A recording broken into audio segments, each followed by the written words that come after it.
यहाँ पर हम एग्जाम्पल नंबर 1 सोल्व करते हैं। एग्जाम्पल नंबर 1 के अंदर पहले से लिखा हुआ है कि x इक्वल टू 0 के समीप हमें श्रेणी हल ज्ञात करना है। आप यहाँ पे सोच रहे होंगे कि एपेक्स ज्ञात करना है, एपेक्स ज्ञात करने के बाद साधारण बिंदु चेक करना है, तो यहाँ पे ये सब काम नहीं करेंगे क्योंकि यहाँ पे देखो फर्स्ट ऑर्डर की डिफरेंशियल इक्वेशन है, इसलिए हम ये सब काम नहीं कर रहे हैं। यहाँ पे वो केवल सेकेंड ऑर्डर की डिफरेंशियल इक्वेशन में हम करते हैं। तो यहाँ पे देखो ये फर्स्ट ऑर्डर की डिफरेंशियल इक्वेशन है, इसको तो हम डायरेक्ट भी सोल्व कर सकते हैं, लेकिन यहाँ पे लिखा हुआ है कि श्रेणी हल ज्ञात करना है, तो हमें श्रेणी विधि से इसको सोल्व करना है। तो सबसे पहले हम इसका हल मानेंगे। हल किस तरह से मानते हैं, तो हल इस तरह से मानेंगे हम y इक्वल टू इस तरह से सिग्मा के अंदर हम मानते हैं ये हल हम मानते हैं हम इसका ए आर एक्स की पावर आर, इसको हल मानते हैं और आर का मान 0 से इनफाइनाइट तक चलता है। और हमेशा प्रत्येक क्वेश्चन में आपको ध्यान में रखना है a0 नॉट इक्वल टू 0 होता है। अगर ये ऐसा नहीं है तो फिर आपने गलत कर दिया, ऐसा ही होना चाहिए।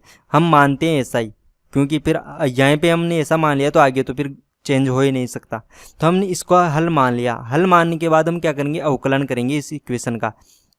तो इसका अवकलन कर देते हैं हम। तो इस इक्वेशन का अवकलन करने के बाद हमें ये मिलेगा। तो यहाँ पे आप देख सकते हो कि यहाँ पर देखो फर्स्ट टाइम अवकलन किया तो यहाँ पे तो देखो r का मान 0 से चल रहा था, लेकिन यहाँ पे हमने r का मान 1 से लिखा है। क्यों लिखा है, तो यहाँ पे आप देख सकते हो अवकलन करने के बाद क्या होती है, इसकी घात चेंज हो जाती है, और यहाँ पे घात चेंज होने के बाद क्या हो जाती है, यहाँ पे 1 पुट करेंगे तो 0 मिलेगा। तो इसलिए हमने यहाँ पे 1 किया है। अगर मैं यहाँ पे मानो कि यहाँ पे r का मान यहाँ पे 0 लेता और r का मान यहाँ पे 0 रखता, तो x की पावर कितनी हो जाएगी, 0 - 1, यानी कि x की पावर -1। और -1 में घात नहीं हो सकती, -1 में घात नहीं हो सकती, इसका मतलब r का मान इसमें 0 नहीं हो सकता। तो इसका तो आपको सीधे ध्यान रखना, फर्स्ट टाइम अवकलन हो गया, इसका मतलब r का मान 1 से शुरू करना। सेकंड टाइम अवकलन होता है तो r का मान सेकंड से शुरू करते हैं। इसी तरह से हम सोल्व करते हैं। लेकिन ये कौन सा मेथड है, पावर सीरीज, यानी कि श्रेणी विधि से हल कर रहे हैं। तो घात श्रेणी विधि से हल करते हैं तब ऐसा ही करते हैं हम। तो इसके बाद में आप देख सकते हो यहाँ पे y और y का अवकलन दो ही वैल्यू में चाहिए। तो y भी हमारे पास आ चुका है और y का अवकलन भी हमें आ चुका है। तो ये दोनों में मान में इस इक्वेशन में यहाँ पे रखने वाला हूँ। हमारा जो क्वेश्चन है उसमें रखेंगे हम। तो क्वेश्चन में रखने के बाद हमें ये इक्वेशन मिलेगी। अब यहाँ पे हमें क्या करना है, जो इसकी अधिकतम घात होती है उसके गुणांक को हम 0 के बराबर लेते हैं। तो अधिकतम घात कितनी है, r, x की पावर r। तो x की पावर r के गुणांक को हम क्या करेंगे, 0 के बराबर लेंगे यहाँ पे। तो x की पावर r के गुणांक को हम 0 के बराबर लेंगे। वो कैसे लेते हैं वो मैं आपको बता देता हूँ। यहाँ पे x की पावर r है, इसका गुणांक क्या है, ar। तो यहाँ पे इसका गुणांक लिखेंगे सबसे पहले ar कौन से चिन्ह के साथ है, नेगेटिव चिन्ह के साथ। तो मैं यहाँ पे नेगेटिव चिन्ह लगाता हूँ सबसे पहले ये। तो यहाँ पे इस पद को तो मैंने कर दिया सोल्व। अब यहाँ पे देखो x की अधिकतम घात क्या है, r - 1 है, लेकिन यहाँ पे हमारे पास ये छोटी घात है तो इसको बढ़ाना है। इस घात को बढ़ाकर कितनी करना है, r करना है। तो r का कुछ मान पुट करना है। अब यहाँ पे देखो इसकी घात मैं यहाँ पे इस तरह से लगा देता हूँ। मान लो कि x की पावर यदि r - 1 होती, अगर इस तरह से होगी, या आप इसे समझ सकते हो, इसको हटा दो, आप ऐसे समझो कि यहाँ पे r का मान में ऐसा क्या पुट करूँ कि मुझे r मिले।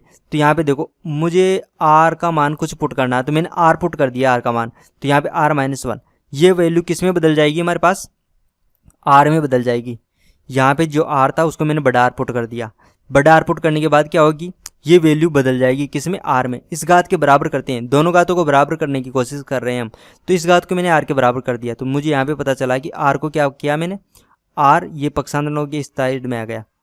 तो यहाँ पे ये आ जाएगा +1। तो r + 1 यानी कि ये जो बड़ा r है वो क्या होगा, r + 1 होगा। तो ये जो r है यहाँ पे, इसी को तो मैंने बड़ा r लिखा है यहाँ पे। तो इसको मैं क्या लिखूंगा यहाँ पे, बड़ा r के स्थान पे, यानी कि कैपिटल R के स्थान पे r + 1। तो मुझे r + 1 लिखना है। तो यहाँ पर देखो यहाँ पे मैं क्या करूँगा, r को क्या करूँगा, r + 1 पुट करूँगा। तो मैं इसको r + 1 पुट करता हूँ। r के स्थान पे मैं क्या लिखूँगा, r + 1, क्योंकि यहाँ पे r था तो इसको मैं क्या करूँगा, आप r + 1 करूँगा। फिर से यहाँ पे आगे r है तो उसको भी मैं r + 1 करूँगा। तो यहाँ पे हो जाएगा r + 1। और फिर से यहाँ पे x की पावर है तो x की पावर को भी मैं क्या करूँगा, r + 1। तो r + 1 और ये एक माइनस का 1 है। तो यहाँ पे देख सकते हो माइनस से माइनस प्लस कट जाएगा, तो ये भी r की पावर x की पावर r हो गया। और x की पावर r के गुणांक को तो हम 0 के बराबर कर रहे हैं। तो यहाँ पे ये जो इसका गुणांक होगा ये पूरा, ये भी इसके साथ में आएगा। तो यहाँ पे देखो ar + 1 और यहाँ पे r + 1 ये आ गया, और माइनस में ये आ रहा है। तो ये जो पूरा है इसको हम क्या कर रहे हैं, 0 के बराबर कर रहे हैं। तो ये कर दिया 0 के बराबर। इस तरह से हम गुणांकों को 0 के बराबर लगाते हैं।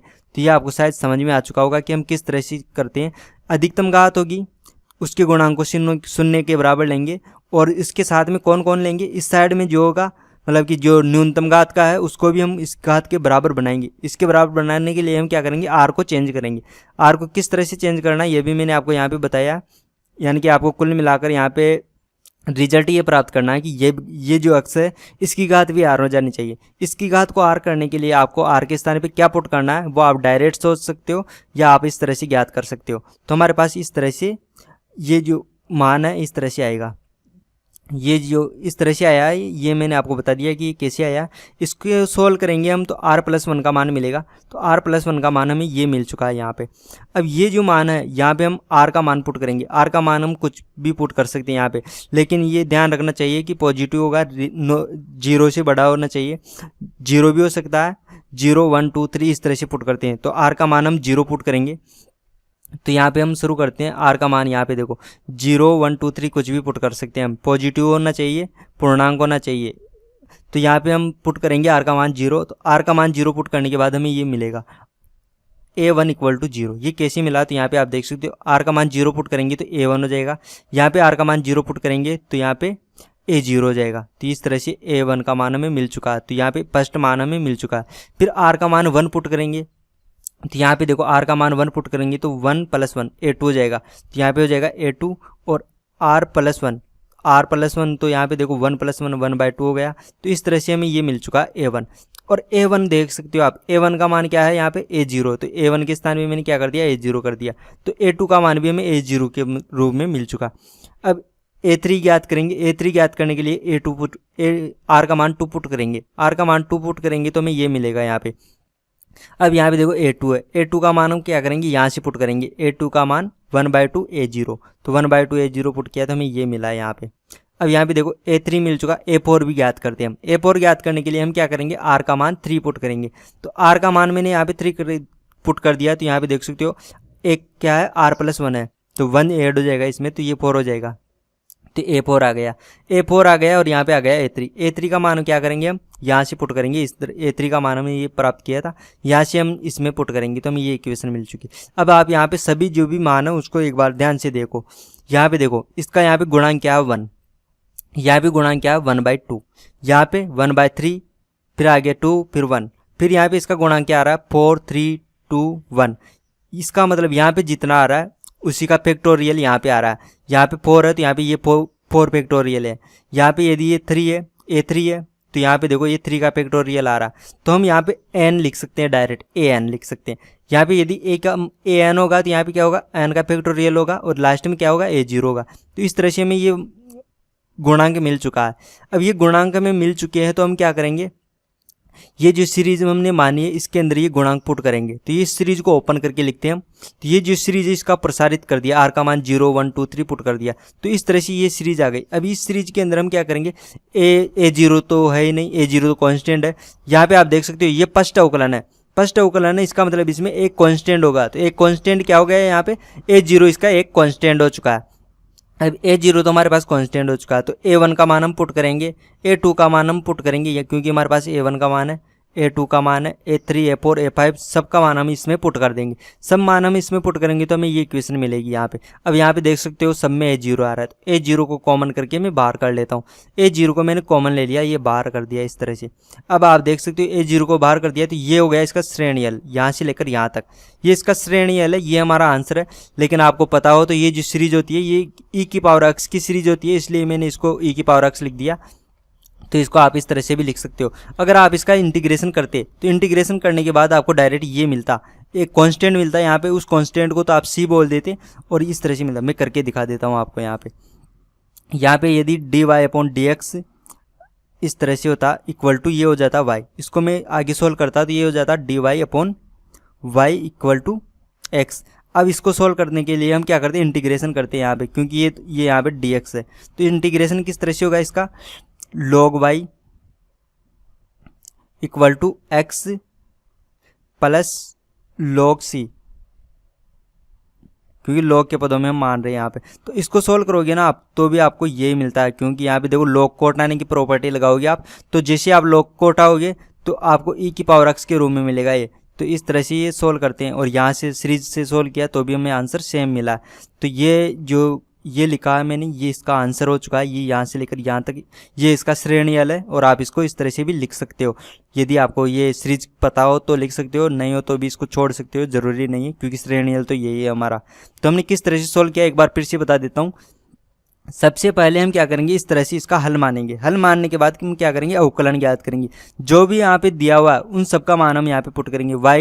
y का फर्स्ट अवकलन, सेकंड अवकलन होता तो उसको भी हम प्राप्त कर लेते यहाँ से इसका अवकलन करके।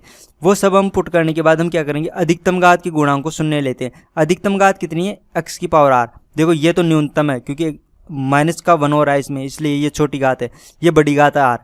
तो ये अधिकतम घात है तो इसके गुणांक को शून्य लेते हैं।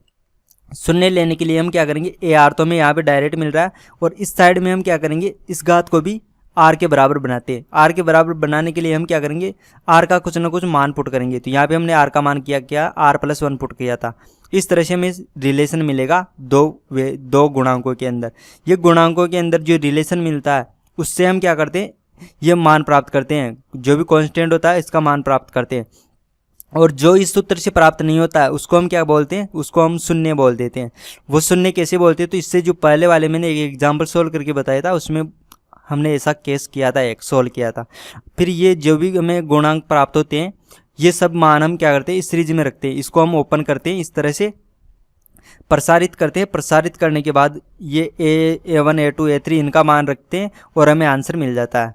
अगर आपको हमारे वीडियो से हेल्प हो रही है तो हमारे यूट्यूब चैनल को सब्सक्राइब कीजिए। और आपको फिजिक्स, केमिस्ट्री, मैथ, बायो या किसी भी कॉम्पिटिटिव एग्ज़ाम के PDF नोट्स चाहिए तो आप हमारा ऐप डाउनलोड कर सकते हो। ऐप हमारा क्यूरियोसिटी फाउंडेशन नाम से प्ले स्टोर पर मिल जाएगा, या हमारे चैनल पे कितने जो भी वीडियो है उसकी डिस्क्रिप्शन बॉक्स में जाइए, वहाँ पे आपको हमारे ऐप का लिंक मिल जाएगा, वहाँ से भी आप डाउनलोड कर सकते हो। तो आप हमारे ऐप को डाउनलोड कीजिए, हमारे यूट्यूब चैनल को सब्सक्राइब कीजिए और वीडियो को शेयर कीजिए अपने फ्रेंड्स के साथ।